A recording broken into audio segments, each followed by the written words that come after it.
Hi, Moni. Hi, Welcome back to Speaking from the Gut. How are you doing I'm good. I'm freezing up here, but that's up okay. here? Up here in Canada or Up up here in here Canada, deep freeze. Burlington? Burlington too. The Yeah, deep freeze. So done with winter. Oh, I'm really done with winter. I've tried all the vitamin D I can take, but I'm just done with winter. It's a fact. I know, right? And today, Moni and I are speaking about vitamins and supplements, what you need to know, what you need to take, especially this time of year. Moni, my kid has been sick 3 times in 2 weeks, and I give her a probiotic. But I mean, kids are like they're in a petri dish all day at school. But man, like I work from home. I've had to take her sick days become my sick days, right? And then we had a snow day. We never get a snow day in the TDSB, but we got one. You did. Yeah, you First know time my since pain. 2011. Yeah, oh, I'm so sorry about that. I don't. My phone is hooked up to. Okay, so this is like a slightly blonde move. I got the iPhone, and now it's hooked up to my iPad and my computer without me doing anything. So every time a phone call comes in, it goes to my computer and my iPad at the same time. It's the most frustrating thing in the world. Same. Anyway, we're not here to talk about iPhone and me and technology. We're here to talk to you about your expertise on vitamins. And it's a really timely topic with, reports coming out all the time. Vitamin D is in, vitamin D is out. Do vitamins work? What supplements do you need? We're women in our 40s and 50s. I don't know about you guys, but my doctor was not very helpful in helping me understand what kind of supplements I need for my body at this point. So I recently changed doctors, Mhm. and new doctor is amazing and very, very thorough, which I highly recommend any woman in her 40s. If you're not getting the help you need, get a new doctor, because I'm telling you, stuff went missing and was misdiagnosed or ignored for years. And now I'm in a state of trying to turn things around and get back on track. And it's not easy. So, It's not. It's not. And I think in the medical field, we're seeing a huge transition, which is amazing. And then we'll jump into the vitamins. But it's an amazing time because, number one, conventional medicine is now sort of integrating and accepting what many still consider alternative or natural medicine. So it's a great revolution, but it still means that a lot of our doctors, they're just not educated in this stuff to no fault of their own. I think my doctor said he got an hour about nutrition and supplementation in school. an So hour. unless they're doing some extra journal work or reading or education on their own, they're just not versed in it. Yeah. And I think that's when making sure as women, bottom line, that we are super advocates in our own health and well-being, obviously, talking to more than one person that we trust, getting referrals from friends, not relying on Dr. Google all the time. Yes, yes. Right. We tend to And I think that's why us doing these forums like this and having these just cool, fun chats about topics that are super relevant to women in their 40s and 50s creates that awareness that women are just like, maybe I should ask my doctor. And if I don't get the answer, maybe I should ask someone else in the health and wellness arena, a naturopath or osteopath or whomever, right, that may be out there. So just That's why something I'm to asking remember. you, because you know a lot about this stuff, and you know how a woman's body works in her 40s, how it works in her 50s, when things slow down and when we stop producing as much in different areas. And that's when we Yep. need to really start thinking critically about vitamins and supplements. So what do you got for us? So let's start with women in their 40s.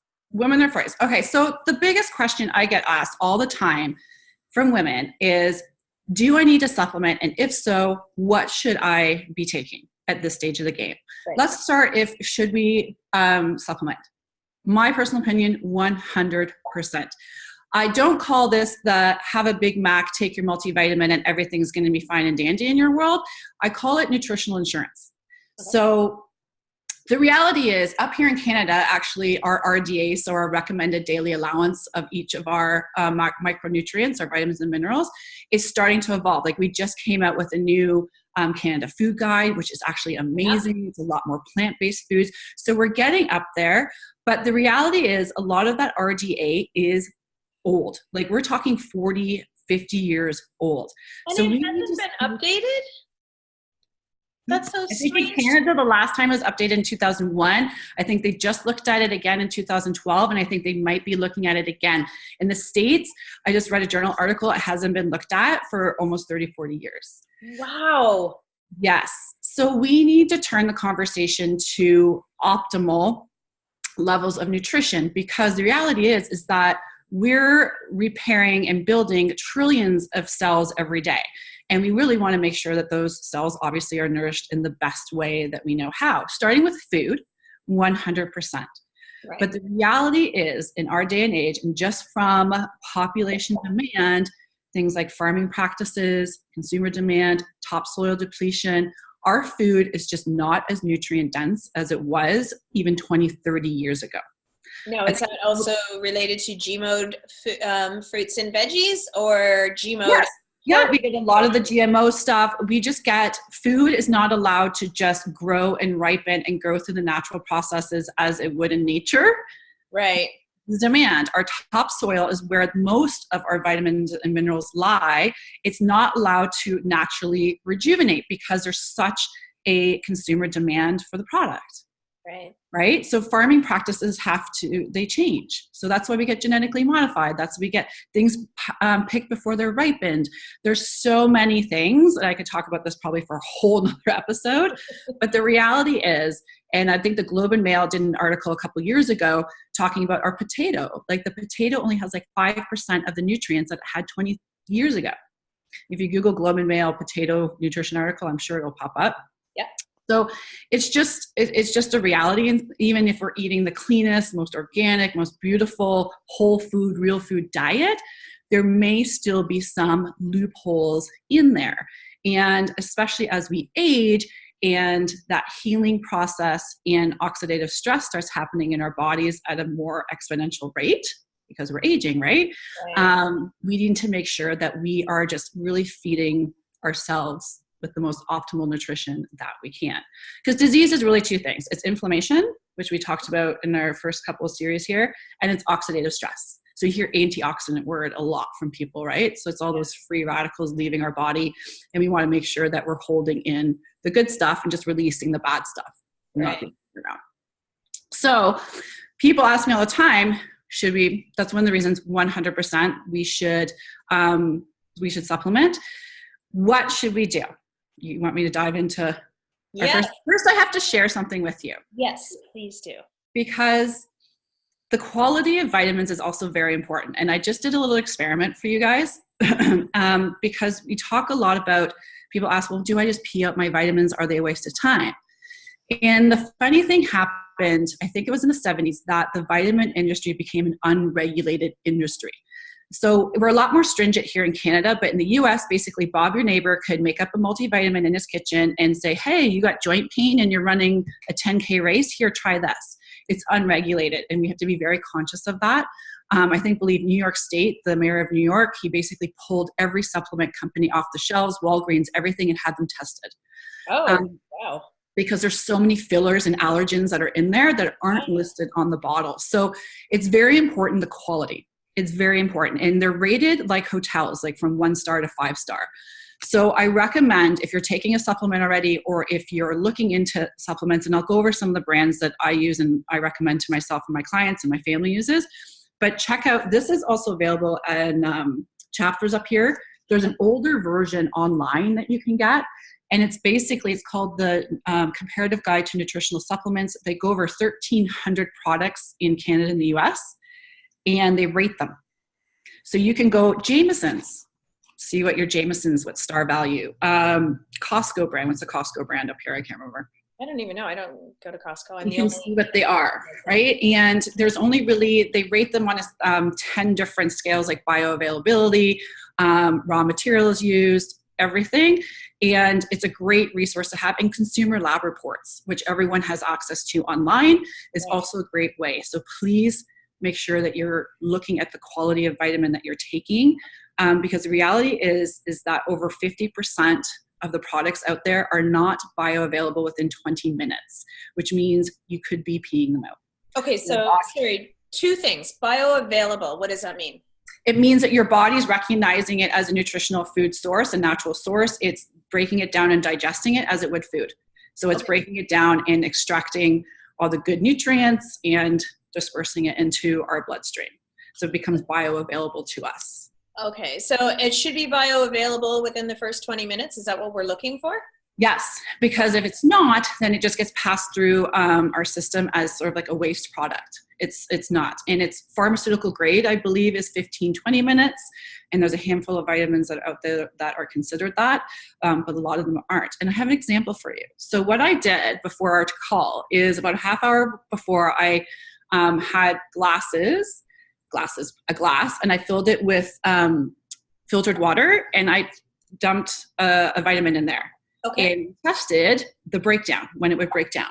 So the preferred client that I work with and use broke down right away. So I can look at the bottom like it's totally disintegrated. Right. And it's so funny because I was going to do this anyways. It's if you Google apple test for vitamins, it'll come up. Okay, so people actually put an apple and then the vitamins, and you can see like the oxidation of the apple after a few days. And you can see which vitamins have kept that nice, ripe, juicy apple versus the ones that are like, it's rotting. Oh. So this is a Flintstone vitamin, and it has been, I can't even see. So it's been exactly half an hour, and this thing is almost fully intact. You guys can't even see. It looks nuclear. It's red. Yeah, that looks like a Hawaiian fruit. Red dye 44, but you guys can't see, but the tablet is still totally intact in here. So that's the bioavailability. It's not breaking down naturally in the liquid. And then while you have other ones that are just totally just broke down. Okay, so Moni, if I'm scanning the shelf and I'm looking for a vitamin and I want to know if that vitamin is bioavailable within like the recommended time frame, what do I look for on the bottle to tell me that? You have to, that's what I'm saying, you need to use consumer lab reports, or you have to go to the NutriSearch guide to find it. They'll never say on the bottle. I do look for certain stamps. So you'll see like NSF certified, which is it's a sports certified. So athletes obviously are very conscious of what they put in their bodies. So you have that NSF certified. Consumer lab tested is also a stamp that you'll see on a lot of vitamins, which is really great. Sometimes they have non-GMO. I'm trying to look at mine. Oh, and so they do have non-GMO, USDA organic for some of them. So make sure that they have some kind of third-party testing put on their label, which is a big one. And if you're going to go online and find a consumer lab report, do you just plug in like, say I'm looking for Jameson plus consumer lab report? Like, is there go to the main hub of consumer lab report and put in like multivitamins, and then you can go in and just, or just, you can probably just, like you said, Google consumer lab report for Jameson's vitamins. Okay. If you go into the major hub, but this is good too. It's online. I think it's an older version, like I said, but it's a good resource to have too. And obviously the higher star, the better, the more quality, right? All right. For your back. So let's dive in. I just have my notes here, so I don't want to make sure I'm not forgetting anything. Let's dive into vitamins in our 40s and 50s. Yes. Oh, it's exciting. Yeah. You touched on one already, vitamin D. Yep. So vitamin D is huge. It's a fat-soluble vitamin, which means it stays in our system a little bit longer. It's not water-soluble like these guys. A lot of it's water-soluble. It's disintegrating in water. And it's one of those vitamins that we don't necessarily get from food. We obviously get from synthesis from getting sun, right? Yeah. And obviously people like us in northern climates, we have not seen a lot of the beautiful sun lately. And why vitamin D is so important as we age is because it is directly responsible and it helps in the production of calcium and calcium absorption in our bones, which we know as we age that calcium the metabolic making of calcium decreases, and we get osteoarthritis and all that kind of fun stuff, right? So vitamin D is critical for calcium. This is one I need to know because calcium absorption. It's critical for calcium absorption, and it helps us effectively metabolize calcium as well. So it's one of those vitamins. It's just a must, especially as we age, because our calcium, as we know, greatly decrease. So if you're taking a calcium supplement, and that's a lot of times recommended from our doctors to take a calcium supplement when we age, it's great. Making sure that we are having that with the vitamin D is critical. Yeah. Now my new doctor says, she said, definitely take the vitamin D. She said she's not so big on recommending a calcium supplement. She'd prefer I get it from my food. But she did point to vitamin D as being far more critical than the calcium supplement. Yeah, and that happens a lot. And it's sort of a little bit like we can take the calcium as a supplement, but we have nothing there to help our bodies absorb it and utilize it. Right. Yeah. So, and calcium is one of those ones that is readily available in our food. Leafy dark greens are one of the primary sources of calcium. So not just milk. So it definitely is, like, we can get that through our diet, like we said, and it would be one of those vitamin depletions that you could have tested. If you're low in calcium, your doctor can test for, and then you can see if you need an added supplement for it. But vitamin D, like, totally she recommended, I totally agree with. Okay. How many units of vitamin D? Because when I was pregnant 8 years ago, I know that there was some controversy. I think in the US, they were recommending a higher daily dose than Canada. And then I think Canada joined in. I thought it was like 1,000. You nailed it. So 1,000 IUs, and actually you'll see a lot of multivitamins now that automatically have a vitamin D in the multivitamin, have about 1,000 IUs, 500 to 1,000 IUs in there, which is great. In winter months, I definitely recommend more. And if you're an athlete, vitamin D is one of those great healing vitamins too. So my athletes, I actually have them on even more. So is there a danger in taking too much vitamin D? Vitamin D is one of those fat-soluble vitamins. So A, E, D, and K are fat-soluble. So mean they don't get processed through as quick as the water-soluble vitamins that we have, which is usually within 12 hours. And so it can stay in our system a little bit longer. So we do have to be a little bit careful with the toxicity levels of those fat-soluble vitamins for sure. It's one of those things, like I said, start with 1,000, talk with your doctor, talk with your healthcare practitioner, whoever you trust, and see what's working for you. Because some people do produce enough vitamin D naturally. It's one of those vitamins you can get tested for too. Okay. So this is another thing with vitamin D that a lot of people don't know. Always find a vitamin D that has a K2 with it. So this is Natural Factors. They're about a 4-star, a decent brand up here in Canada. And it shows like vitamin K and D. K greatly helps in the absorption of vitamin D in our body. What is vitamin K? What is K? It's just a mineral. Okay. Yeah, and it just basically helps with our calcium absorption and vitamin D3 absorption in our body. What's D3? It's just a form. It's a form of vitamin D. Okay. It's the most readily one. Just if you say vitamin D, I would probably say majority of the ones out there are D3. I've never seen a D1 or 2 actually. I think it's just a form, scientific form.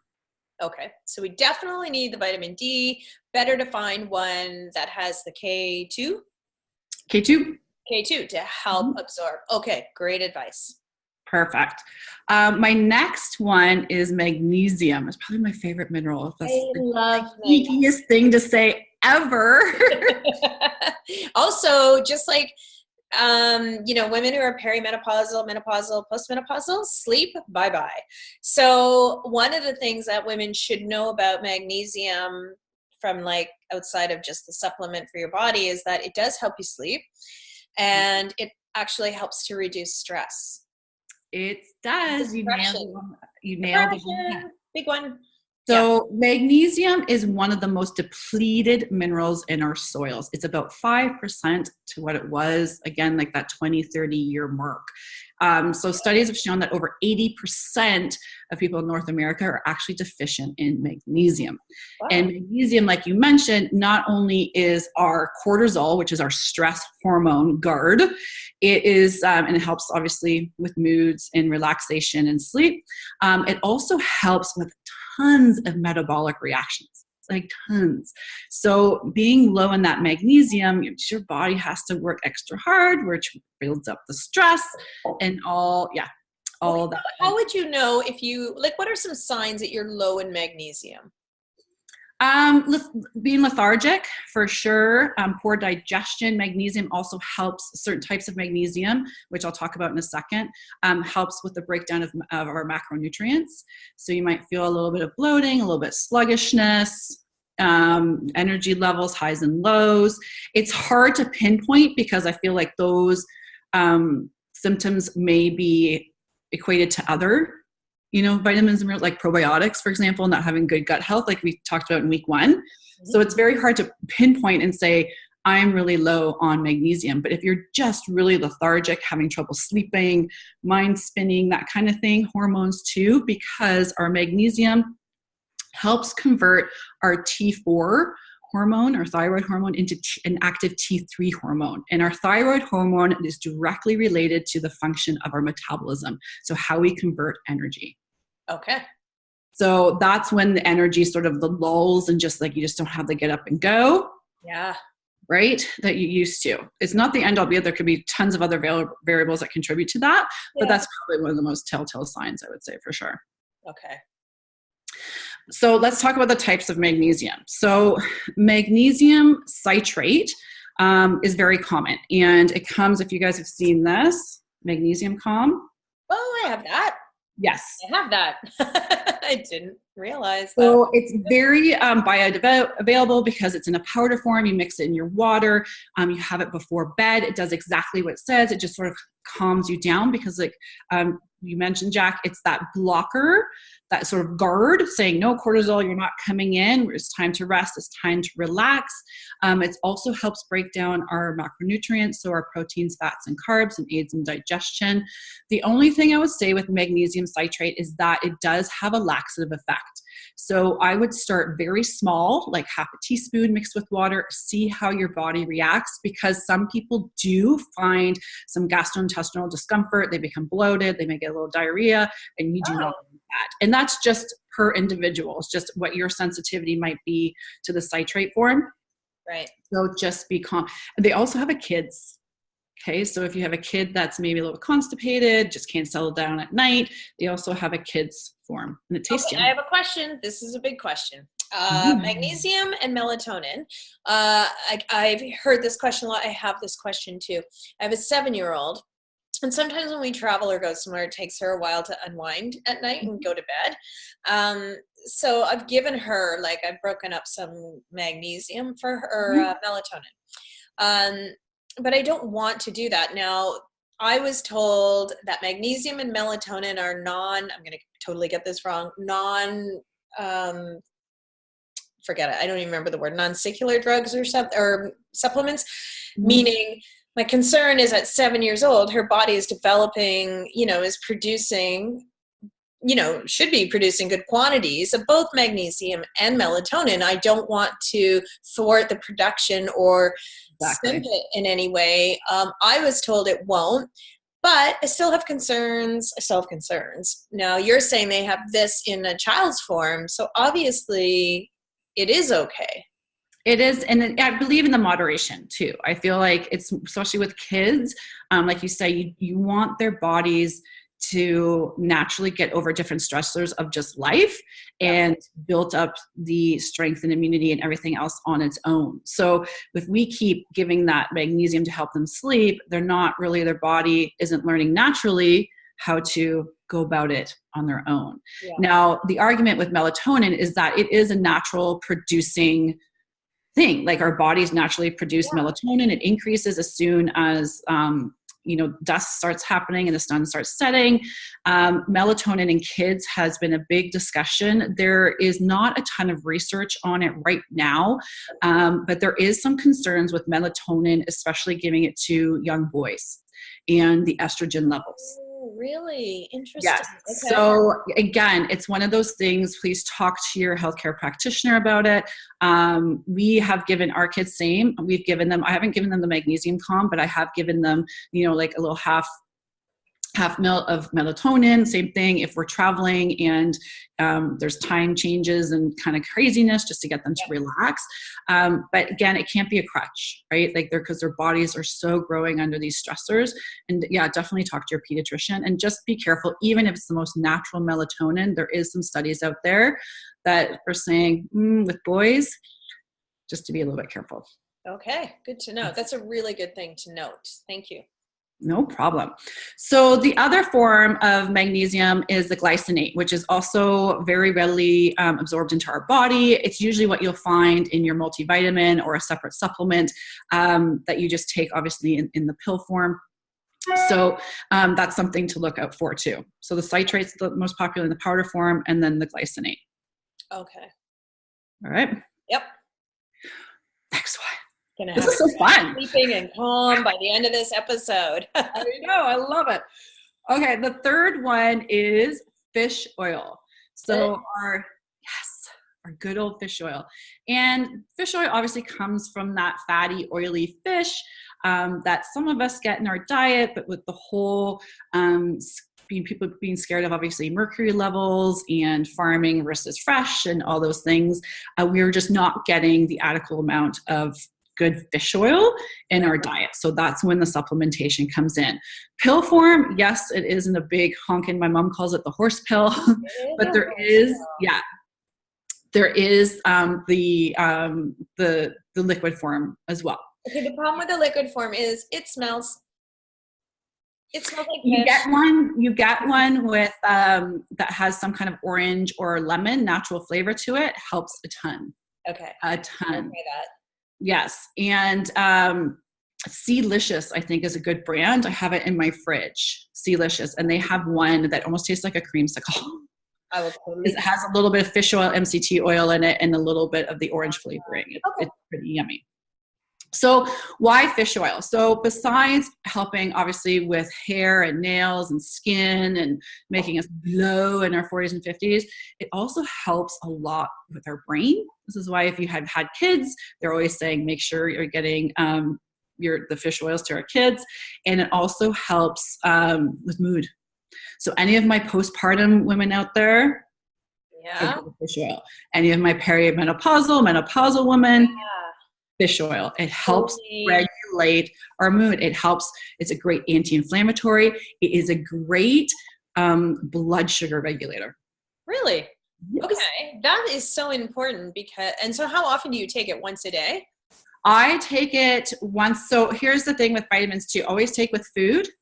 Okay, because the natural acids in our stomach, the vitamins could be really harsh on the area, or they just like B12s are really hard on my stomach. Yeah, they get disintegrated and because they get attacked, right? So having that buffer of food is really important. Water soluble, optimally, it's best to have every 12 hours.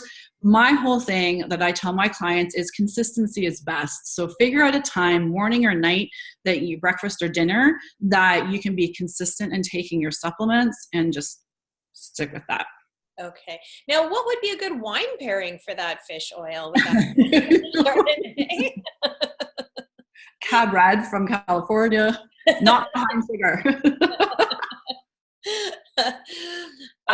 So the benefits are super endless, right? So the key is finding one that's going to work for you and that you can consume, like I said, because it is kind of a honkin' pill in the pill. I think I think I'm going to go get myself some creamsicle flavored fish oil. Delicious. I have a question too. I've heard that it's better to buy your vitamins separately and take them separately.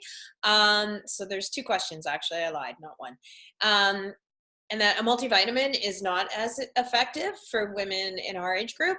And the other thing I heard, so I buy my vitamins all separately, but then I put a vitamin D, I take a CBD pill, I take my B12, and I take my probiotic, and I will be adding fish oil. But I just put them all in my hand at once and can I do that? Yeah, totally. 100% with lots of water. Yeah. Oh yeah. Lots of water. There's some vitamins that we should never have magnesium with iron. Iron's a bit of a beast. So women that are anemic or low in iron, iron should be taken with vitamin C. helps with iron absorption. Should be done before bedtime. But iron is one of those things that we should not take with any other vitamins. So there is certain ones, but your basic multi, I love the premise of a multi because every day in our life is different, if I say this at a very high level. And every stressor that comes into our body is going to be different from day to day to day. So we're not going to know what our body can absorb or not absorb and absorb or not absorb from day to day. And it depends on stressors, environment, travel, like so many things, sleep. So when we have that multi, which obviously is a great circumference of so many micronutrients, we have that great buffer in there to always fill those gaps that we don't have. So if you know that if you've had some, you've been to MedCan or you've had some testing done and you're depleted in some vitamins, then you can take the ones separately for sure. But I love the nutritional insurance that comes with the baseline of the multi. And then so it is a good idea to take a multi. Like you have, like to me, there's a higher chance of getting all my vitamin intake with a multi than like my plethora of like it's 5. Your base. Yeah, and it's your baseline. And maybe, for example, like my 45-year-old that has a lifelong goal to run a half marathon and is heavy training right now, I have her on higher doses of vitamin D and magnesium because they're great at allowing your body to recuperate and heal from activity. So that's going to be different from you, and it's going to be different from someone beside me. So making sure, but having that baseline of the multi, 100% I believe in, unless you've been told otherwise, or you spent the money and had the testing done. No, I haven't. But again, with the multi, it's good to follow those guidelines you gave us in the beginning of the episode to find one, right? Mm-hmm. Like, is there a certain multivitamin for women in our age group that we should be considering because of like all the vitamins it constitutes, or all multivitamins? Sometimes there is ones for adult or active adult. They will have, now mine's, now my phone's. That's amazing. We should tell people. Like pings and bells and like I thought I had all my notifications turned off. Yeah. Again, is there a vitamin for that? I don't know how to do that. They do that. So they will level things up. Like maybe it'll have more vitamin D or B complex in it. For women in their 40s, they know maybe it will have more calcium in it or different things. Yeah. Maybe they'll add in like a GABA or ashwagandha, which helps with mood. And I'm taking a CBD with ashwagandha in it right now. Yes. Yeah. My probiotic has it. So there is different things. Do you have to? Not necessarily. If you feel like it, sure, try it. Right? But things with vitamins, we have to understand it's not an overnight thing. You got to give your body time. Yes. And you do feel, I notice when I take it, I feel a difference over time, over, a couple of months, hair, nails, skin, superficial stuff like that, but also like energy levels, everything. So, and my kids, it's every day. A multivitamin for them? They take a probiotic every other day or like 3 times a week. And I give them a fish oil that comes in this little packet, and they take that a couple times a week too. Like a kitty fish oil? Yeah. So it's this. All right. Biomega Junior. It just comes in these little. So is that like at Shoppers, or do you have to go to a health food store? No. So this is one of my brand partners, which is USANA Health Sciences, 5-star rated. But unfortunately, these guys aren't retail. But I'll give you guys a link. I get 10 to 20% off if someone opts for it. They can definitely get more information from me. Another good brand is Garden of Life, okay, which a lot of people will see in their stores, and AOR. Okay. I don't know what AOR stands for, but that's a really good one. In the advertising world, that's agency of record, but I really don't know what it means. I'm like, okay, that's an interesting one. But yeah, those are good places to start. But I find, economic wise and pricing, that USANA's good in there. It's not the cheapy. It's not like priced out the wazoo that's going to break your grocery bank. But it's just one of those things that we just as a family incorporate in our grocery budget. It's just, you have to have it. Okay. But so one quick tip about your fish oil is try to get fish oil. Krill is probably the most common fish oil. And the reason why, and which reason why it's great, is because they have a shorter lifespan. So they have less opportunity to pull in the toxins from our waters. Okay. So sardines big too, but krill is probably the most confident, and you will know that by just reading the ingredients. It'll tell you right on there that your omega-3/6 is krill oil. I have a question on your, I guess USANA line of multivitamins for kids. Like, I've stopped buying them for her because they're just sugar. They're pure sugar. That's like the Flintstones. The second ingredient was sugar. I feel like I'm giving her gummy bears for breakfast, and she loves them because they're sugar. So is there, like, are there brands you'd recommend that are not pure sugar? Yep. So Natural Factors has a good one. They even have a vitamin C that we use as a family. That's about 500 IGs. And I give those to my kid. They get any kind of sniffle or anything, I'm like popping them like candy. Vitamin C is one of those vitamins that you can regulate to bowel tolerance. So meaning when you start noticing looser stools, then back off a bit. But vitamin C is great obviously for the immunity and disease fighting and antioxidants. So as soon as my kids, every day. Pardon? Every day? Every day and night, especially this time of year. Yeah. It's huge. So, and if they come home with sniffles, like my daughter's 4, I was giving her almost 3,000 IUs of vitamin C because she came home with like a sniffle from school. Yep. And then I noticed with her, like her, they never complain about their stomach hurting or anything like that, but you can see till bowel tolerance. If they have to go to the bathroom, their stool's a little bit looser, then you're like, back off a little bit. Okay. And they can get the vitamin C in their multivitamin. That's fine, right? And they can get it in their multivitamin too. So a good multivitamin, obviously the same thing, has to be star rated. No sugar in it. They put sugar in it because the kids like it. It's gummies. It's all these things. Yeah. So if there's no sugar, gummy, I did see, was it Iron Man? I haven't seen the rank with everything, but that's a popular gummy form. Yeah. We do the USANA one. Did I bring it out? Oh yeah, here it is. It's called USANIMals. Some kids like it, some kids don't. So my kids, they take it like it's candy. They have no problem. It's chewable, and they just get one a day. And Bob's Winkle, I put it on their breakfast plate and then be done with it. Okay. All right. Definitely good news. So I've got to get both of us back on a multivitamin. I haven't been doing that. I mean, like, I've been doing my vitamins separately, but I'm sure I'm missing some because I'm only taking, like I said, the selected ones that I feel I need for the stage that I'm at, but it's better to just cover my bases. Yeah, because every day is so different. We just don't know what stresses our bodies are going to deal. So at least you have that insurance, like I said, that buffer. Yeah. Okay. So the last one for sure, which we talked about in the first couple of episodes that we did here, is your probiotic. Yes. So you can go back and reference those episodes for sure. But basically, we have this good bacteria in our gut, this microflora that we just want working for us for so many reasons, for hormone production, for immunity, for just general health. And the reality is that a lot of times through stress, environment, sickness, whatever it is, that bad bacteria comes in and starts to evade and take over the good bacteria. So supplementing with some good quality probiotic will help keep that good bacteria up there, help do all the benefits that we spoke about before when it comes to probiotic.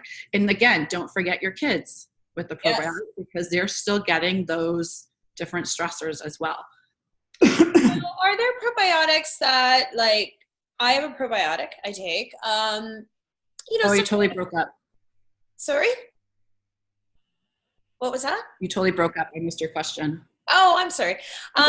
Now, when it comes to like a probiotic, are there adult version and children version? Does it matter? Like, does it matter? A little bit. So you don't want kids. Okay, let's start with adults. So adults, these 12 to 15 or even more, I actually take a 50 billion right now, CFU, so colony forming units, that gross word that you didn't like before, live active cultures.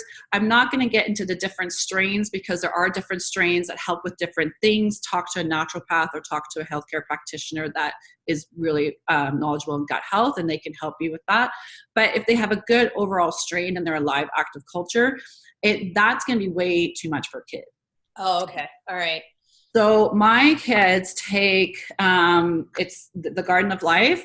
It is 5 billion. And it comes with added C and D in there as well. And it's a chewable watermelon Where'd you get flavor. that one? Just at any health food store. Okay. All right. Okay. They might have it in the fridge. It doesn't need to be refrigerated. But they might, because they used to have to be refrigerated, right? Some of them did to keep the live colony forming units, but most good probiotics, you don't need to have them in the. Okay, we don't need to talk about. It depends on the strains, so it totally depends on the strains. This is the one that I take. Okay. I love it. It says mood. I need one. I don't take it too much in the summertime, but in the wintertime, I get really affected by lack of sunlight and vitamin D and a little bit of, the SAD, seasonal whatever disorder. And so this one has the ashwagandha in it. What is ashwagandha? It's a root. Yoga move. It's a root. Can't remember off the top of my head. Okay. But it's a regulator. Like, I can get all into the science and chemicals behind it, but it just helps us not have the highs and lows. Okay. It's it's an adaptogen that helps sort of stabilize things. My husband would love me to have that, I think. Yeah. That and GABA is also very popular. I've heard of GABA. Mm-hmm. And then seen in a lot of things. Again, know where it's from. If it's obviously with a good brand, they probably source where their raw materials are coming from. So what's the benefit of GABA? Same thing. Okay. Same thing. Like an adaptogen just sort of levels this out. Yeah. Okay. Yep. Highs and lows. So I have another question. I've been taking a collagen supplement, which is good for, well, I don't know, like I'm told it's good for my joints and everything. I recently attended an event and I was told, like at the event we were hearing that collagen supplements can also help with elasticity in your skin and your face, right? Because as you get older, you might start to notice like sagging eyelids and wrinkles. You will. But then I was told that no collagen supplement can actually help with that. What say ye? I like the collagen supplements, and I've seen that coupled with like a biotin, which is also very important and is an important sort of binder. It's not a binder, but a thread that's in the growth of our hair and nails. I've sort of seen the difference myself in those products. So I don't know. I wonder if they question the synthesis of it, because collagen is one of those things that we don't produce as readily as we did in your 20s, right? Obviously. And like you said, the elasticity breaks down. I think there's different variables in there. The journal research that I have seen and things that I have read, if you have a good quality sourced collagen, there's obviously different types. There's the beef, the chicken, and the fish. Yep. They sometimes do a little bit of different things, but having that in our diet is a big one too, for hair, skin, nails, joints, everything, digestion, everything. So that's what I've seen. I haven't seen anything really necessarily to refute that. And I think it comes down to same thing. Like if you're a smoker, which is terrible for your skin and the osteostress and your collagen and your wrinkles and all that, and you're taking collagen, it's not necessarily going to work. So, it's best to be supported with a good lifestyle, healthy lifestyle, everything else, right? Okay. What's biotin? Biotin is the same. It's a building block in our hair and nails. So if you take biotin, it's very common in like hair growth supplements or strong nail supplements. A lot of multivitamins already have biotin in them. You can buy biotin separately if you want to have like stronger hair, nails, etc. Right. Like a matrix that helps build it up, basically. Okay. Mm-hmm. So that's really good. We've covered like the essential vitamins that you really need to be considering and adding to your bevy, your arsenal, your anti-aging arsenal, right? So I'm curious to know if anyone has any questions or any vitamins they want us to talk about or supplements that, maybe we haven't covered, but would be really good to know about that would help with any of the issues we talked about today. We talked about like lack of sleep. We talked about stress, depression, seasonal disorder, getting sick, gut health, there's and anti-aging. So, these are vitamins and supplements that are going to help keep us strong during these next couple of decades. But if anyone's got any other ideas or things that they've been using that are working, we'd love to hear about it.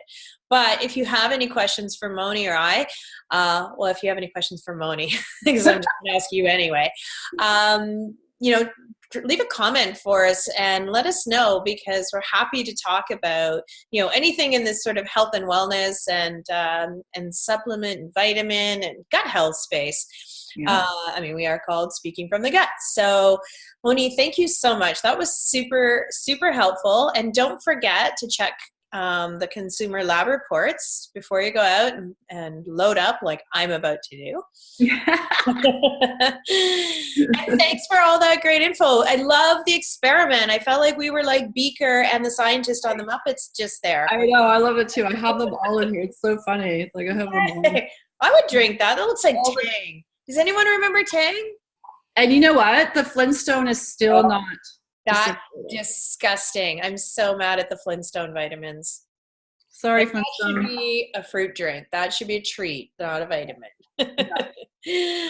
Anyway, thank you so much, Moni. That was really, really helpful. And we will see you next week. Let's do it. Thanks, guys. Stay there. I got to figure it out. Turn it off. Okay, I don't stop.